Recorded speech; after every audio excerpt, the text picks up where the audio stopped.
আসসালামু আলাইকুম, কেমন আছেন সবাই? তো আশা করছি সবাই ভালো আছেন। তো আমরা আজকে যাচ্ছি জুমার নামাজ আদায়ের জন্য। গত ভিডিওতে বলছিলাম আমরা আসলে যে জুমার নামাজের যাওয়ার জন্য কিছু ভিডিও ধারণ করেছিলাম। তো তারই নেক্সট পার্ট আর কি। তো আমরা এখন প্রায় মসজিদের সামনাসামনি আছি। মসজিদে জুমার নামাজ আদায়ের জন্য যাচ্ছি।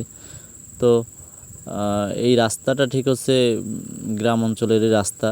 আমাদের বাংলাদেশের অনেক বড় হাইওয়ের মানে খুব শহরের খুব বড় রাস্তার থেকে, রোডের থেকে এটা কিন্তু বেশ উন্নত। তো আমরা যে মসজিদে আসছি নামাজ আদায়ের জন্য, এটা সেই মসজিদ।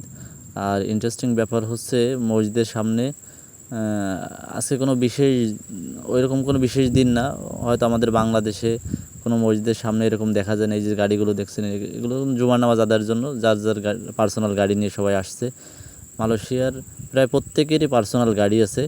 আর বাচ্চারা যারা মনে করেন যে 15-20 বছর বয়স, 10 বছর বয়স, তাদের প্রায় সবারই পার্সোনাল স্কুটার আছে।